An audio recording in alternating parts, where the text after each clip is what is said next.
Let's talk about it.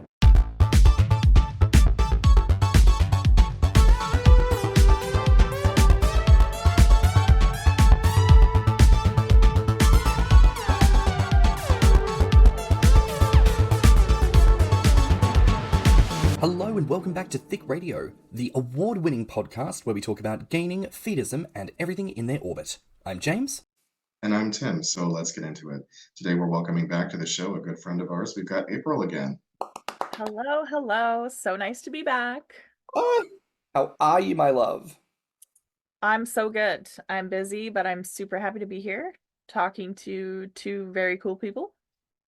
Well, we are always happy to have you back. I feel like at this stage you've become an iconic staple of what we do here on Thicc Radio. And of course, today's discussion is going to be no different. So, April, babes, are you ready to get into it? I'm so excited. Let's do it. Wonderful. Now, listen, while you, of course, have been on the program before, and people may be a little familiar with your story, for anyone listening who has not come across you, tell us a little bit about your history with the community. How long have you been in the community for? Oh gosh, I've been always for a long time, not always in all parts of the community, but I've always known I've been like a fat admirer from a very young age. I kind of like came across Dimensions online magazine when I was like 13 or 14 on my hard-earned iPod Touch I got from paper route money in middle school. So found this stuff young, always knew I was into it. But it wasn't until I was probably like 16 or 17 or 18 I came across like FM Brosia, RIP, since gone, and kind of other community sites. And then I haven't even like regularly stayed on Feabie until this last year, just because, yeah, I just like wasn't sure how to interact with the community. And in the last year, I've kind of been more comfortable being like, yeah, this is my place in the community. I want to make friends and, think about events and just talk to people. Yeah, so I'm a pansexual fat admirer. I like fats of all genders. I mean, I love that you mentioned, that there's been a little bit of that journey between different platforms and that question that you have to ask yourself, which is, is this really the place for me? Which doesn't necessarily mean engaging with this at all, but I do think we all find platforms that we're more comfortable on. For me, it's Instagram, which even though it's not for gayness specifically, the opportunity to develop relationships and have ongoing, active friendships and conversation. It is much more doable for me on Instagram than most other platforms. I mean, Tim, I like to refer to you for these moments because you've been on more platforms than I have, and you've seen, especially the gay side of things, through more eras. Like, how do you feel about your own engagements with the community over time? They've definitely changed a lot because back on the beefy frat days, I was solely lurking. Occasionally, I would talk to people, but that was only if because I was skinny back then too. I was listing myself as an encourager, and encouragers are famously unpopular in the community. So it's not like I got a whole lot of interaction in those days. Then Grommr came along, and again, I was listing myself as an encourager until I was about 27 or 28. And that's when I was starting to put on some weight. So I switched over to Gainer. I started to get more attention, and that's when I started to have more interactions. But I didn't get actually truly, what's the word I'm looking for? Invested in the community until I met you, James, until we started this podcast. Because prior to that, yeah, I would talk to people and I would have conversations, but especially when it came to like the situation of locals, it didn't really go anywhere. And I didn't have the money or the kind of job that allowed me to travel. So I mostly just went on Grommr to scroll through the photos and, look at my favorites and all that kind of stuff. Since meeting you and starting this podcast is when I have become like genuinely invested in this community. James is such a good catalyst for a community. Oh my gosh. Well, thank you.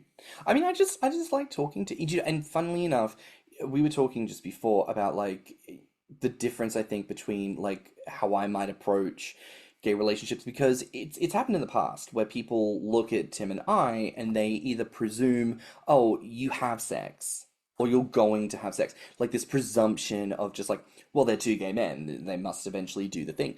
And like, we'll shout it from the heavens, like, I love this son of a bitch, but absolutely do not want that, and it's vice versa, and it's mutually respected, and there are no gripes there. But then where does this presumption come from of like, well, if you're gay, you must be having sex? And I think that comes from this idea that when you base relationships in sex, that has to come first. Everything else comes after if you're lucky. Whereas for me, as much as I am homosexual and I do in some instances enjoy the sex, it's not my priority in sex or kink spaces. My priority is community and understanding.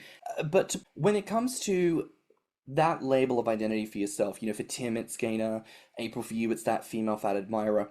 What is the reception like from people in your respective spaces? Do you find that people are more eager to get to know you because of that? Do you find that people are more hesitant? Are there assumptions and presumptions? Talk to us a little bit about that. Yeah. I feel like yeah, I feel like when I put a label on myself, it is versus having a blank profile, I feel like people are more likely to approach you because it's like, oh, a feeder, oh, a feedie, oh, someone else who's into this. Um, yeah, and it's both, sexually and non-sexually, it is such a nice space because you really it's it's the place you're comfortable to talk about all your stuff with on a personal level where you just don't have that outside of the community. Like, for example, I wouldn't go to a lot of my friends in real life and talk about this kink just because they just don't know about it. They can't relate. They don't have the lived experience. Whereas on a lot of these apps, people do have that lived experience. Um, and it's funny, I feel like Feabie and Grommr people share like the same kinks. It's just like the different sexual orientation that puts you on a different app, which is very funny because I feel like more intermingling makes sense if it's like the non-sexual part of the community. And I'm like, where's that collective space? I guess there's a little bit on online, like Instagram, Tumblr, but I don't know, you kind of have to search out that collective space. I noticed that when I switched over to becoming a gainer, or really rather embraced that I was a gainer, because I now feel that I kind of always was, and I just wasn't admitting it to myself, Hmm. that the flirtation definitely ramped up, Oh, because now I had something to show. hmm. And, even though you can be a gainer and be into various body types, everything from super skinny to super chubby, it's the belly that gets the most attention in our community. And once I had one, that's what I was starting to get. So I wouldn't say that I had any more meaningful connections after like admitting that I was a gainer, but I definitely got flirted with a hell of a lot more. Hmm. That Yeah, makes that makes sense. Makes a lot of sense. I certainly found that with myself over the years. When I was certainly starting out gaining, I got a lot less interaction and engagement, and then as I've grown, I've gained more engagement. I suppose as you say, having something to show for it, there is almost a comment to be made within our respective spaces that there is some amount of falsehood, and I'm not talking about fantasy necessarily, but there might be a certain amount of uh, we describe lurkers, people who don't put up photos and message and don't really have anything to offer as a form of reciprocity. You might be giving of your body, of your image, of your efforts, and they may not be giving anything in return. So I do understand that I think for a lot of people, that element of reciprocity is almost kind of like the benefactory guarantee. Like if I give you something, I'm probably gonna get a little something something back. And that's certainly the vibe as well. Like if someone apropos sends me a belly shot, I feel absolutely inclined to go, wait, what is my last belly pic that I haven't posted? What can I share with you? What do I have to offer? And that might then inspire me to think I need to take some new pics, send that on under the guise of like, oh, I was thinking about posting these. There's a Mhm. selection. What do you think? Worth posting? Do you think it'll get a good response from people? So I think there's a good element that comes from having that element to show to having something to engage with. But back to that point on, things rooted in sex, I don't think there's anything inherently wrong with that. But I think, especially in relation to today's topic, bringing together elements of the community in that social nature, I think there has to be a question of how do we offer up social capital? How do we create social moments that entice people to come together? And I'm now very distracted because Koi has entered the chat. Do you want to tell the audience about Koi, April? She was just about to scratch stuff, so I was like, get over here, get over here. Uh, yes, I have a cat. She looks like a floofy Siamese, but she's really half Himalayan. And she's a menace demon. And last night she chewed everything in the house, and the night before she tried to eat chicken bones. And thankfully she's fine, but she's like a Labrador. She'll eat literally anything. Sorry, quick sidebar. No, that's totally fine. I love to think of the pets as honorary guests, and so we will give a shout out to Koi uh, in the show notes with this episode. Koi is a A gorgeous. fat positive cat.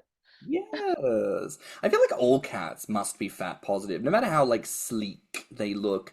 Every cat kind of knows, like, if you give me enough food, I will become a fat obese bitch and Yeah, every absolutely cat's a change. Garfield inside.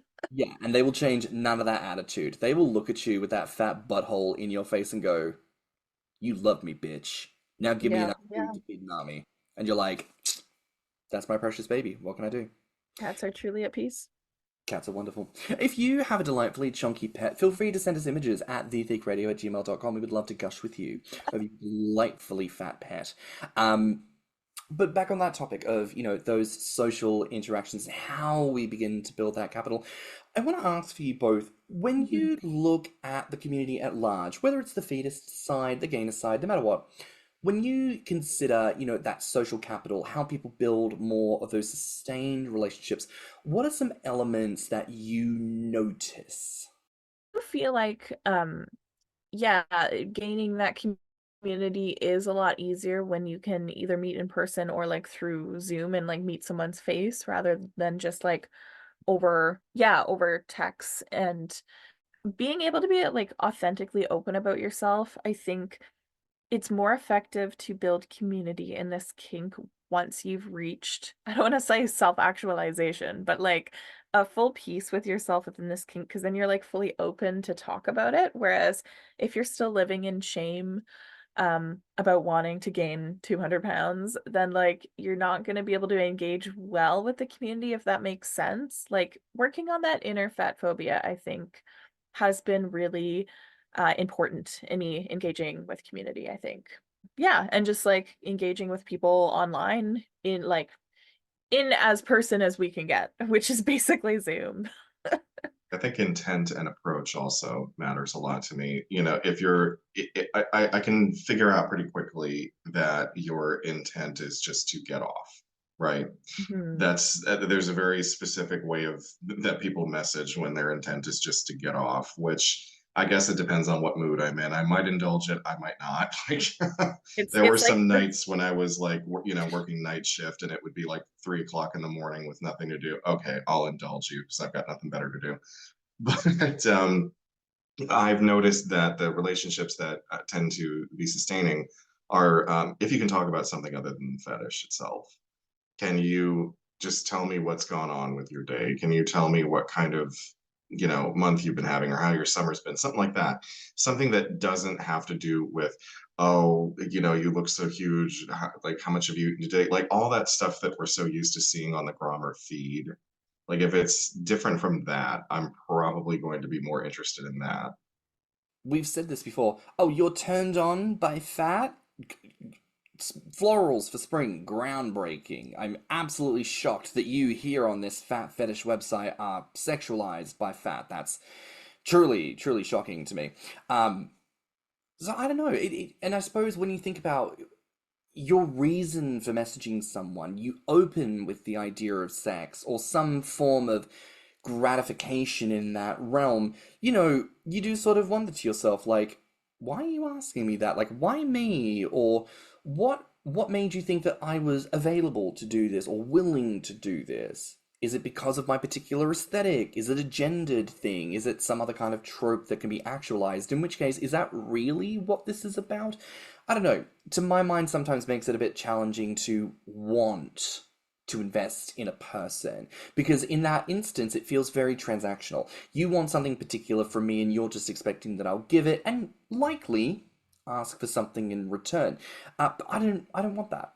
Friendships are not really transactional in nature, because that would be like keeping score. You bought me coffee, so I must buy you coffee next time, and we must make sure the monetary amount is always the same and the emotions are always the same. But that's not how relationships develop. It's a beautiful melange of positivity but challenge. There's a mixture of politics and art and every other trope that comes in there, and it weaves together to create the wonderful fabric that is a relationship with another person, romantic or otherwise. That makes a lot of sense though, what you're saying. Because I do find like all of my profiles online say like I'm in a mostly monogamous relationship, other than like some like platonic online encouragement, like nice gut here and there. Like it says very clearly on my profile, not here to hook up, no nudes at this time. And yet I still get those fucking messages. I was like, hey, with like 5 Ys and like, what you up to tonight? And like very clearly fishing for like sexual heavy stuff, which is annoying. I just like don't reply because I'm like, you clearly didn't really read my profile. But I really, really appreciate when people reach out and they're like, hey, I've heard you on Thicc Radio, or like, hey, I liked your profile. It seems like we have a lot in common. And then we start talking about the kink, like psychology behind the kink, and we talk about each other's days. And then I genuinely create like a platonic relationship with someone. And there's like a few people now I talk to on Feabie that are just like friends. And it's really nice because I could just relate to them. Um, Talk about like appreciating bellies, talk about what's beautiful to me versus conventional beauty, and it's nice to have someone who agrees with that. Because like yeah, in it you start to feel like very normal in the community finally, and then it's almost funny when you step out of the community. You're like, what do you mean people don't enjoy big giant gets? What do you mean? Like what? Anyways, all this to say, yeah, making some friendships online has been really affirming, and just making me feel less like a loner.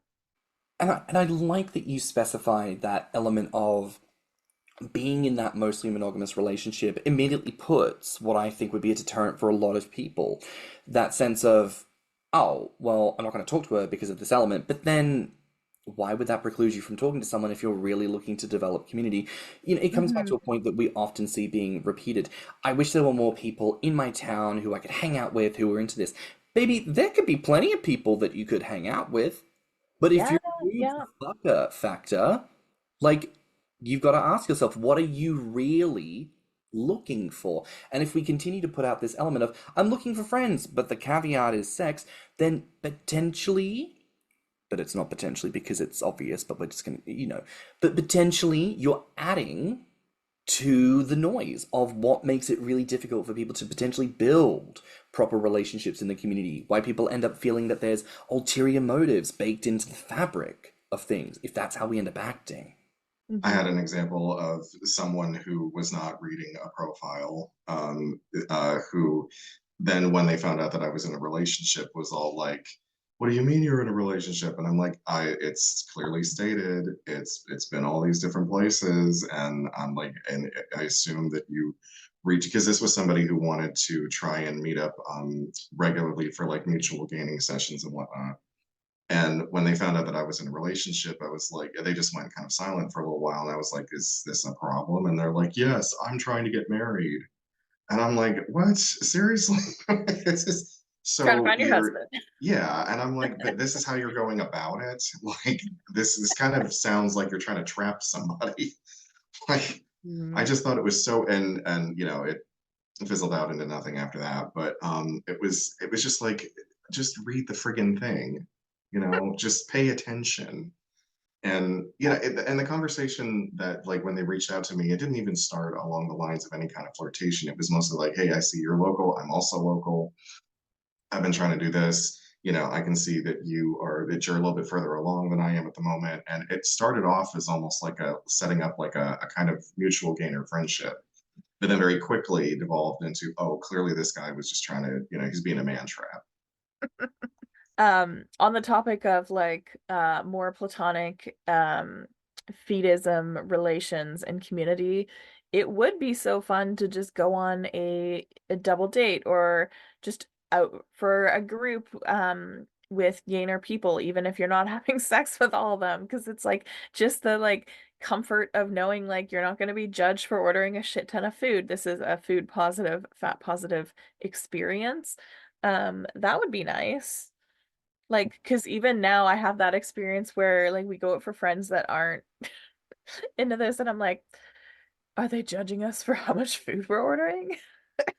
That's a very fair point. I love the notion, Not that I should care, but no, I know, but like it's even the thought of that, like it's part of that, like we live in a world where people end up thinking about these things. It's societal, it affects all of us. And there is something to be said when you go out as a group, shoulder to shoulder, no matter the size, like you are a unit together, like there is a confidence that comes with that. Like my favorite image in a gainer social is a table full of food. And I'm not talking necessarily messy, but I'm like there's plates and bowls and cups and bottles and everything just overflowing with things. And it doesn't mean people again are eating ravenously, but it's full of food because we all big bitches and we all want to eat big and have a good fucking time. So you get to indulge in the fantasy of having this sumptuous feast, but you're there to share it with other people. My favorite trope in food in general is sharing. Like, if I mm, go on a dinner date with someone, I'm very insistent that we must order different things, especially if we're thinking about the same things. I'm like, well, you're going to get that, and then I'm going to get that, so I can have a little bit of yours, and you can have a little bit of mine. And then we're going to get a cute little sign to split, but we also like to look at these desserts, so we're going to have to get a couple, so we can sample oh, all of them. it's so fun and sexy. And then as a lover of variety, I love getting like a little taste of everything, even though I'm not the primary feedie. It's like as a feeder, I'm like, I want everyone to have a taste of everything. I want to have a little taste of everything. Yes! I Gotta mean, love it. listen, if you're going to feed me the good food, you need to know what the good food tastes like, because Yeah, I how gotta make sure it's not poisonous. exactly. And then I tear into my leg of lamb as I sentence the serfs to be hung in the See, stocks. this is why I wish that fine dining was a little bit more affordable because the few times that I've been able to do a 6 or 8 course meal, and yes, the portions are smaller, but you really end up walking away eating more food because they're bringing you so much of it. Hmm. And like, part of the reason why I loved being on the cruise was because if I wanted every appetizer, I could order every appetizer. If I wanted every entree, I could order every entree. Same with dessert. Even if I don't eat all of it, that's still like twice as much food as I would normally do at a regular sit down restaurant for, $30. And to Yeah. that point, if I'm thinking to myself, well, I'm ready to go get seconds, Tim might be sat there, he's just finished his plate, and I'm like, do you want to come with me to get something else to eat? And like, you might not think to yourself, oh yeah, I could get something else to eat because you're so used to being in the world where you don't have access to that. But then a good fan Yeah. says, do you want to get something else to eat? And then you go, yeah, yeah, That's a actually. good reminder too when you're like on a cruise and you've like prepaid for like a lot of all-inclusive stuff or buffets, like having someone encourage you like 3 times a day to take advantage of that just gently, um, is like that the idea that is very hot. Oh yeah, and when we were Go all get it. solarium together, everyone's bobbing around the pool, and it would usually be me because I'm the fat bitch who's actually like snacking all the time. I would fully be like, I'm gonna go get some ice cream. Anyone else want to come? And then you see like the water level dip as all these fat men stand up, like, I think it's time for a little ice cream treat. And then it's like the little duckling walking all the big fat ducks down to where the ice cream dispensary is. And there's because it was COVID times, right? Like the thing was designed that you could go and dispense your own shit, but because it was COVID times, someone had to be there all time to dispense. Mhm. And you just see the look on a guy's face when 10 or 15 fatties show up, like, yeah, we want a cone in each hand. And he's like, uh-huh, okay. And then Okay. just slowly but surely it was very fun because by the time he's dispensed the 15th, it loops back around to the first person because I've eaten both my cones. And so it just creates Yes. It's like just a like a never ending, like how did you not break that machine? Like precisely Ouroboros, more like Aura give me Morris. Am I right, ladies? Like it was give me endless all of the food. Uh, oh my gosh. There's actually, okay, the ferry that goes between Victoria and Vancouver, it has the best soft serve ice cream. Sometimes it's broken, but when it's not broken, it's the best. And I felt like just like the queen of gluttony. Me and it was my man's birthday back in March, and his wish was to go to Vancouver and just like food hop Asian food all day. And there's this like mall called Crystal Mall where it's like you walk into 80s 1980s Vancouver slash China, and the food is like cheap and delicious, and there's just bursting soup dumplings, like they specialize in soup dumplings there. Where the hell am I going with this story? Oh yeah. But we so we like just like ate food all day, and then we were still full on the ferry back, and I was like, no, I'm getting up and getting us ice cream. And I just like piled it like this high and came back, gave it to him, and yeah, it's the perfect way to cap off a night with maximal gluttony. Oh, I Cream's the best for that. You can just shovel it down so easily. Well, there is science actually. You know the adage of, oh, you make room for dessert? The stomach muscles, because of like the enzymes and shit, expand because they detect glucose in the sugar. So quite literally, it makes room for dessert. If that's That is makes sense. if that's Makes a not lot of God's way of sense. if that's not God's way of telling you to eat fucking more fatty, like I don't know what, like the universe, biology, genetics is telling you eat more dessert. I think is the takeaway. Also takeaway, love takeaway. Um, it's funny, we were just talking as well about social ideas. I actually love the idea because Tim, you talk about this, like the potential for larger people and diabetes and the need to get your feet checked. What about a social gathering where it's like we all just go and we take over a salon for the day and we all get pedicures? Like you roll up in there with all your good duties, you get your whatever you need done, you get pretty, you feel good, you feel glam, you are getting them to luxuriate over your fatness. And then after the fact, it's like, we've got ourselves a booking at this nice little place. Let's go down looking fat and fierce and gorgeous, freshly prim, prop, and pampered, and go in and eat the house down, eat them out of house and home. You know what? They put up a sign in the window said, eat as much as you want, all you can eat. Give us the opportunity to make them regret putting that sign in the window. I was gonna say, like, I wonder if Buffy's ever regret that. Do they ever get like football gainer teams coming in? I'm sorry, you're gonna have to mute my coughs. You ever get football gainer teams coming in and like just like destroying a buffet and the manager trying to kick them out? Like, does that happen? It needs to. I imagine it must have happened at least once. Yeah, Some probably. poor elderly man who thought this was a great way to make money, and he's like, "No, you are ruining my business. Please, please leave. You've done enough damage." There's no time rule. You could sit there for 4 hours and eat. Mm.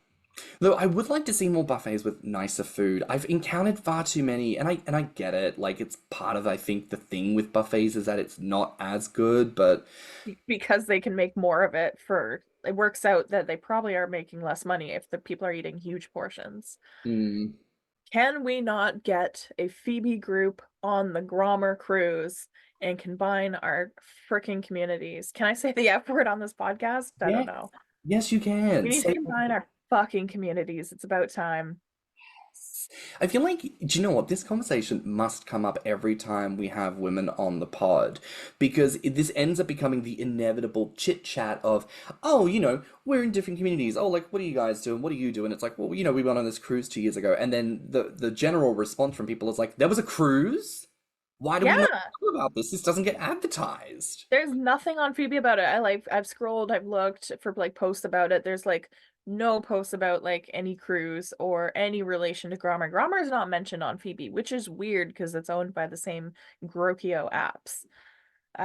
Very I'm not bizarre. surprised though. I mean, again, there's that division that has existed for so long, and I'm not in we've talked about like we don't know why this division has existed, but like Phoebe has been seen as like that's the hetero community, Chaseable is the gay chub community, and then Grommr is the gay gainer community.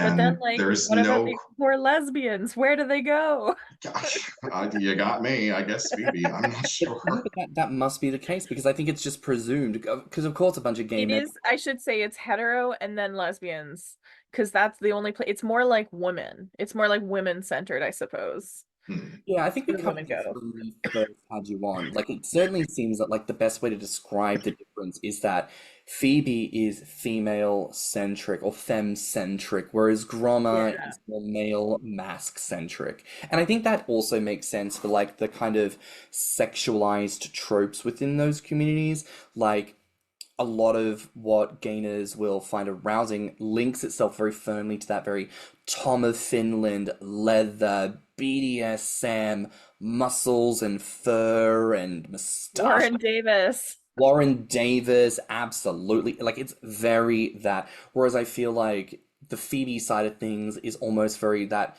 presentation of the femme and the traditional feminine, that's soft, but also the power that comes from feminine. And I love that because I often wonder to myself, so many kink spaces are just gay queer. Like it completely shuts out everything else. And I feel Yeah. like the Phoebe side of things is one of the few kink places in general I ever see such a strong hold of women energy. And so I don't know what like other female kink spaces are like. I think that would be really fascinating to explore actually. Yeah, yeah.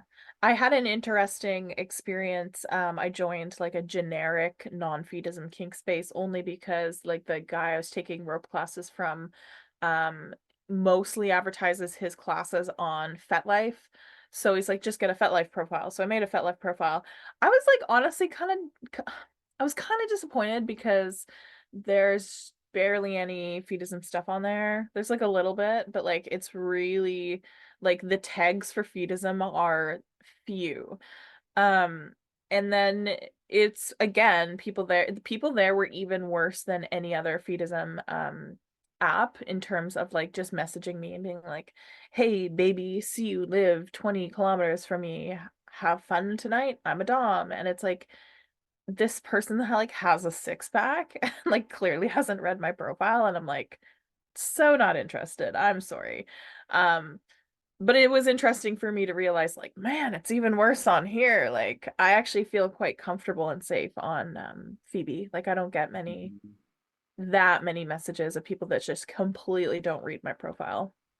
Yeah, I feel like this is the feedback we get from female guests. Obviously, it's not saying that men cannot be and have not been in a certain type of way, because where people exist, there will always be bad faith actors, etc. But it certainly seems to be the case that when men act up on Phoebe, there is a lot more done to deal with that and actually hold a space that makes women and other folk feel safe in that environment, Yeah.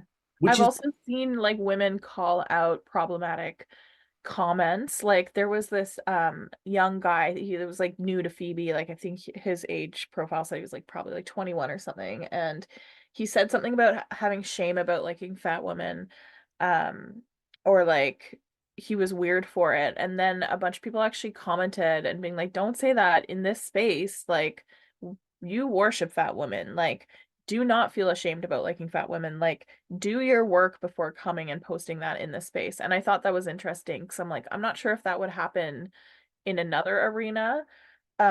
So good for women for calling that out, I suppose. But like, yeah, sometimes you do need to do that internal work. And sometimes posting that internal work will hurt other people. So think about that. 100%.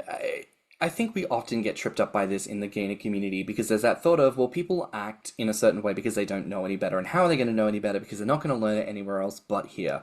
But at the same time, I've been in this community for 10 years. I'm not really interested in starting new conversations with people who are on day one of their journey. And that's not a judgment, but I'm in my gains. I'm Yeah. not dealing with any trauma or uncertainty about doing the gains. I am here, I am present, and you need to be as well. Like, that is the bare minimum at this stage. And I don't know if that calls back to the idea that just like as a culture, like as a world culture, we are just bred to fucking accept male mediocrity, and I'm really not fucking here for it. I don't care. Uh, but yeah. I want to put this out there to both of you all.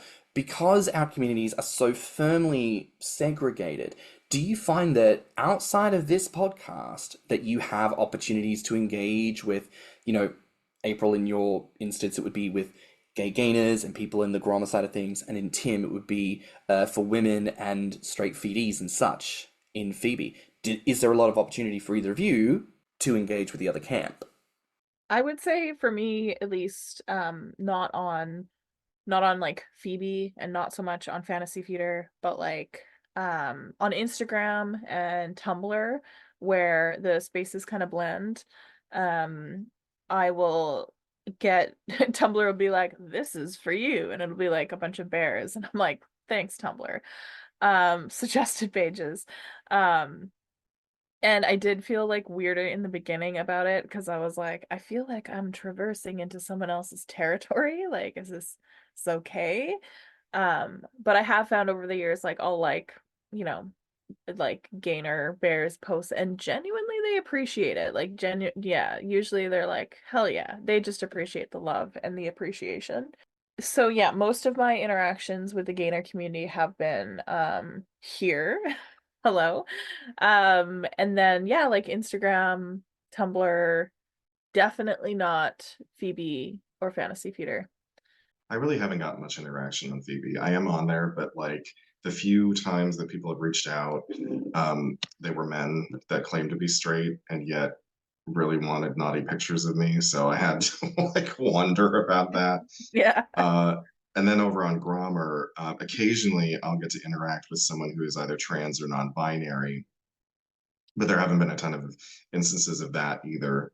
So it's kind of been like, because as a identified cisgendered gay man and have been so since 13, it's like that's kind of the community that I've always been in.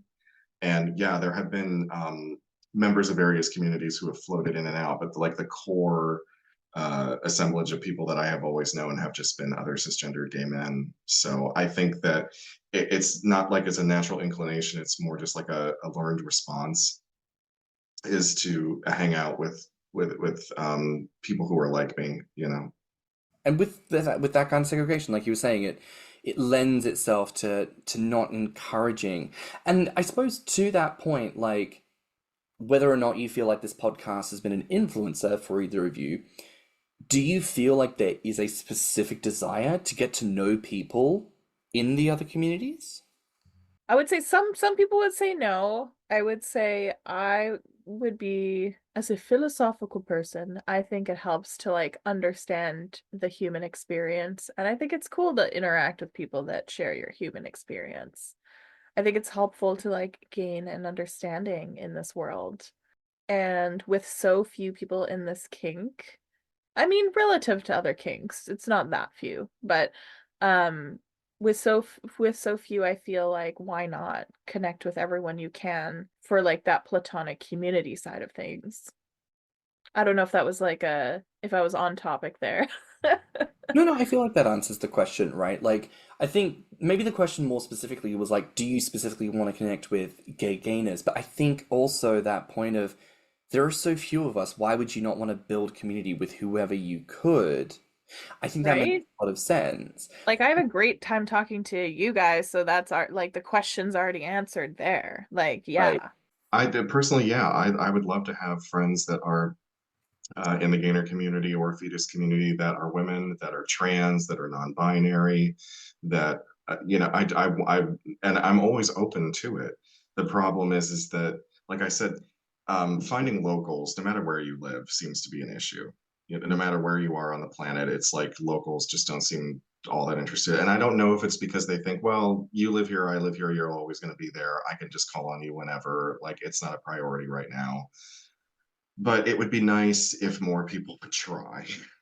Yeah, yeah. Like I know life is busy, but like if this kink is a big part of your life, and for many it's like a lifestyle and a sexual identity, then like yeah, put some time into meeting people.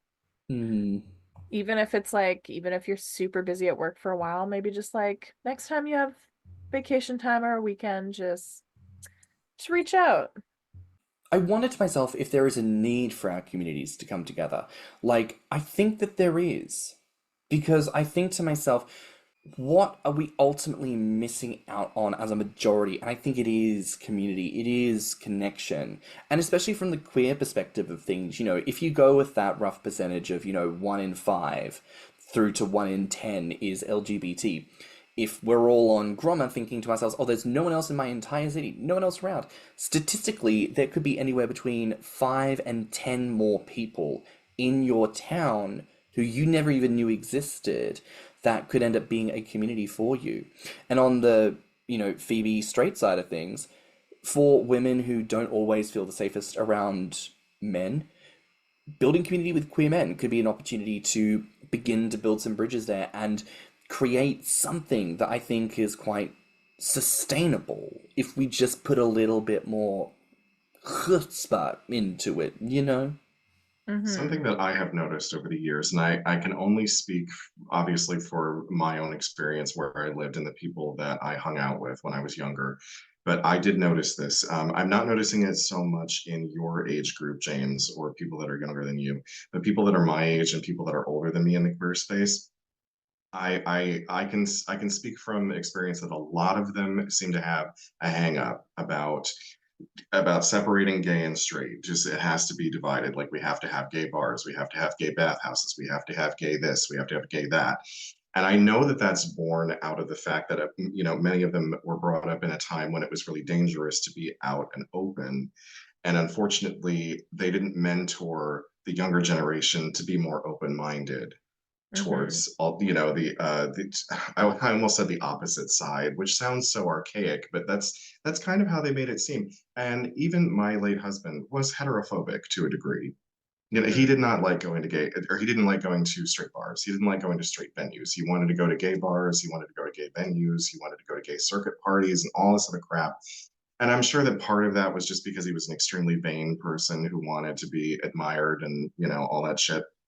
But I saw it in his age group was like, no, it has to be separated. It's always it's us and them and us and them. And I'm like, but why? You don't try to kick the straight bridal parties that come into the gay bar to see the drag show out of the bar. You let them come in. So what's the difference? Yeah. Like I wonder if it comes from a place of like, back 30 years ago is even more dangerous to be gay. And so they like grew up being like, we have to have like this close-knit community, and and like any hetero man walking in could be a threat. He could be violent, he could be aggressive, he could be escalatory, or just not accepting and be an asshole. And there's still men like that. So I can understand where it comes from. Like if we were to create an event, it would it would be very advertised as like this is fat positive LGBTQ positive. If you have any issues, you are not welcome. Like we cannot have any hetero dudes coming in fucking this up. Um, you know, I feel like, not to generalize, but hetero dudes have been the most escalatory and unsafe. there is a certain breed of cisgendered heterosexual man that has some very backwards ideas about how society works.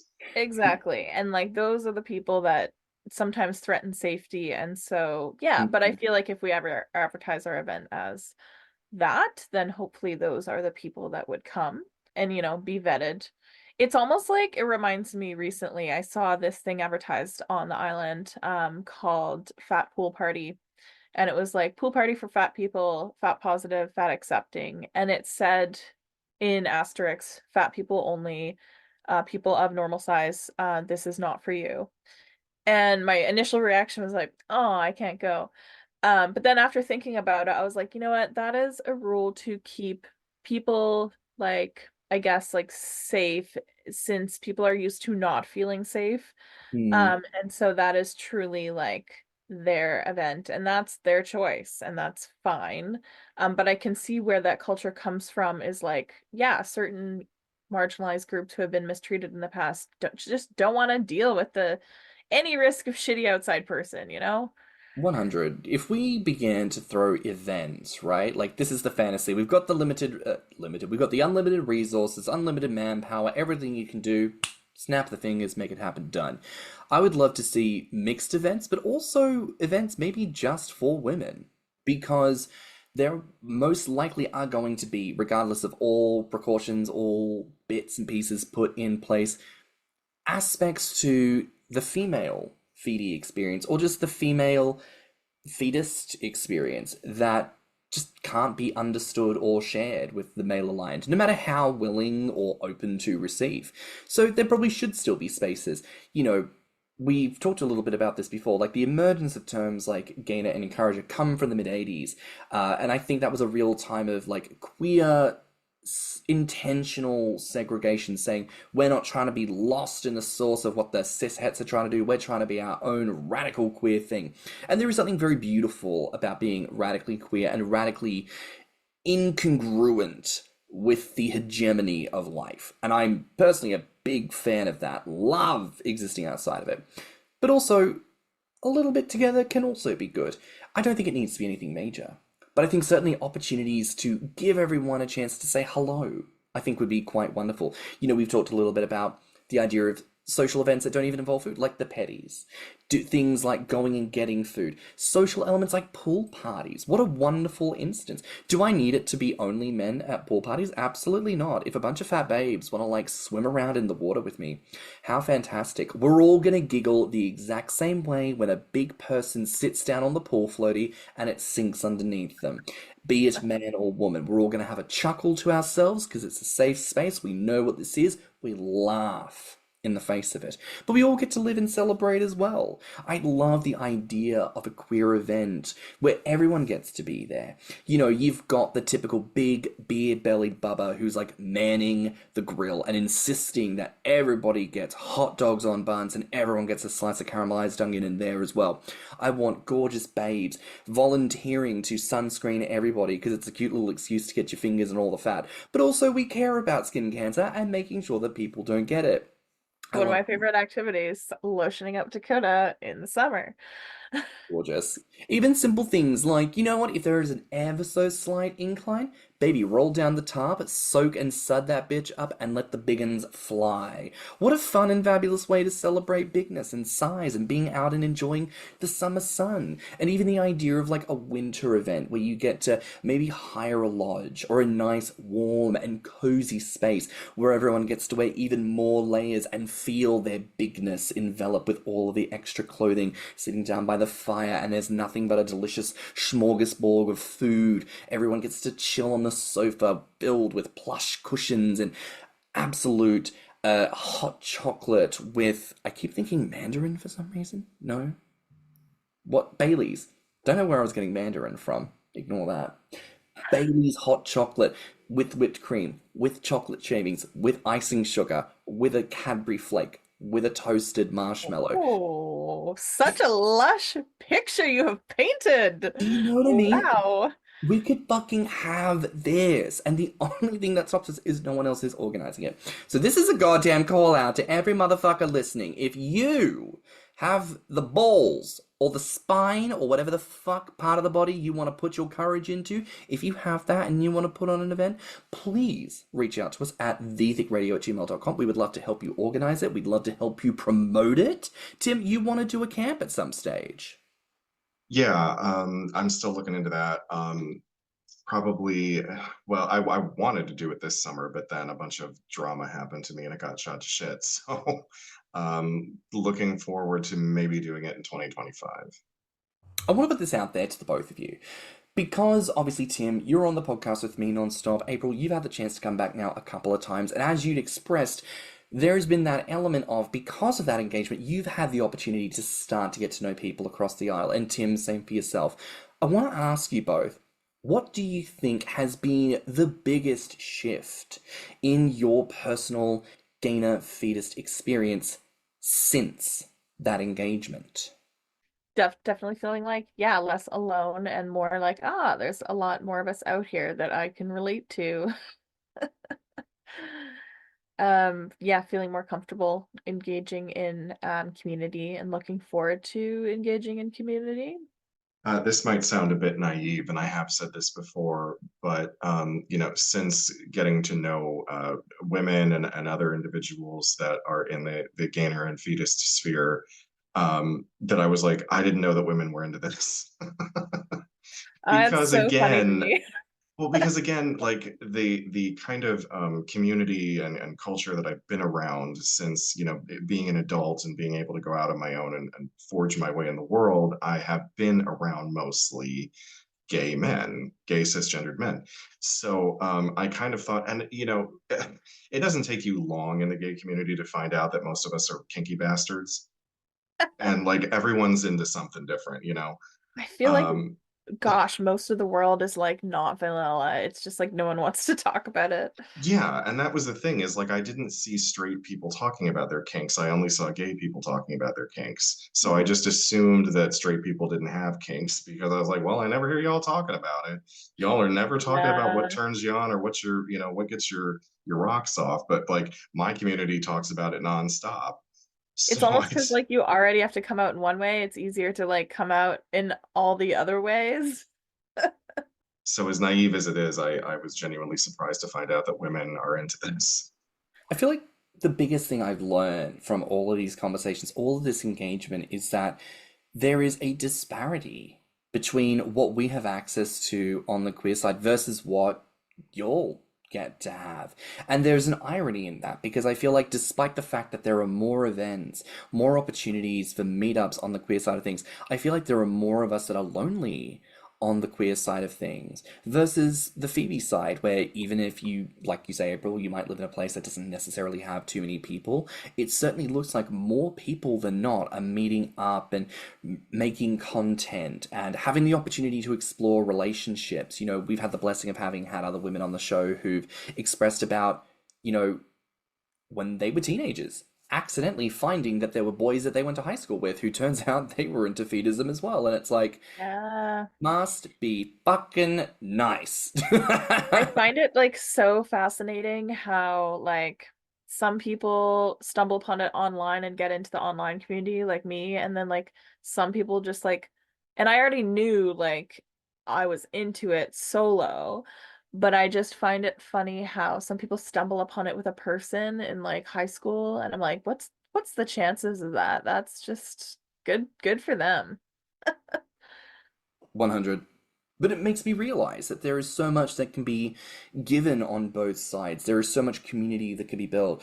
And again, I've expressed for me, my approach to humanity and to people is always friendship first. It isn't sex first.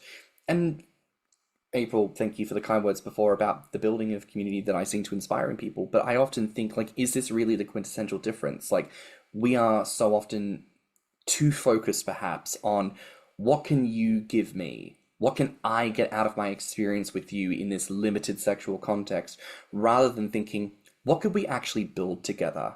And I think there's an irony to that as well, because so many people seem to be gasping for feedist relationships where there is a feeder and a feedee, or there are two mutual feedies who are going to grow and gain together. And that is that same relationship of building. It's not about asking consistently, what can I get out of you? What do you owe me? But rather, what can I give freely? And from this reciprocity, what can we give each other? What can we create together? And I think it's that potential that I find the most interesting and the most exciting because we haven't done it before.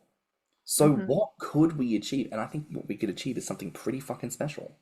In summary, we should bring our communities together because we are really one big community Hmm. and have some really fun events. And if anyone is in the Victoria, Vancouver area and wants to go for Asian food, me and my partner love Asian food. And you should reach out to me, Kinky for Fats, on Instagram, Canadian Fatsexual on most other apps, because we love food and meeting up with people is fun. And the same goes, as everyone knows, if anyone is passing through London, hit me up, stand in all the places. I don't know if anyone's ever going to pass through Cleveland, but if you do for any reason, you can always hit me up. I mean, they call it the mistake by the lake for a reason. Mistake by the lake. Oh my Yeah. God. Well, if we do a road trip, we'll definitely come by because it'd be cool to see the American side of the Great Lakes. It may be a mistake by the lake, but wouldn't it be nice to get a steak by the lake? There's a good lakefront. We'll go get some steaks. There you go. But I think this has been another fabulous episode. April, thank you so much for sharing and for being with us today. Thank you so much for having me. It was so much fun. I would love to come back and talk more about how we're gonna plan amazing events. Oh my God, yes. I think, Tim, I know you want to do this camp next year. I know you've got some research to do, but bitch, I think this conversation today, I think has galvanized me. It's like, nope, we just need this.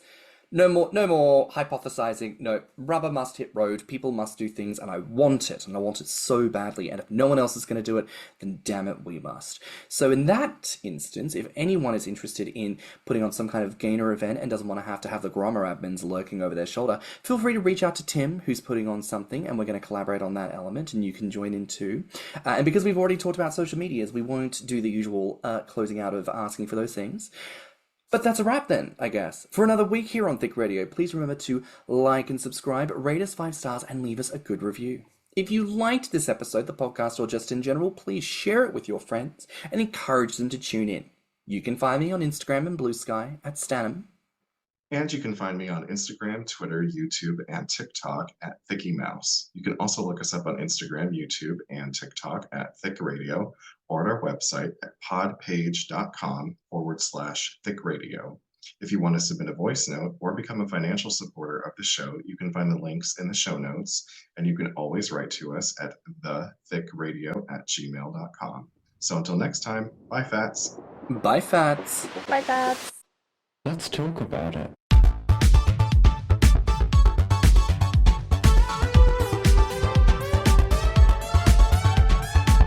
Thicc Radio is a Patreon and Enter app podcast produced by Stan and Thiccy Mouse. Mixed and mastered by stannnum. Our artwork is provided by Lokitu. Our theme song is provided by Spotify.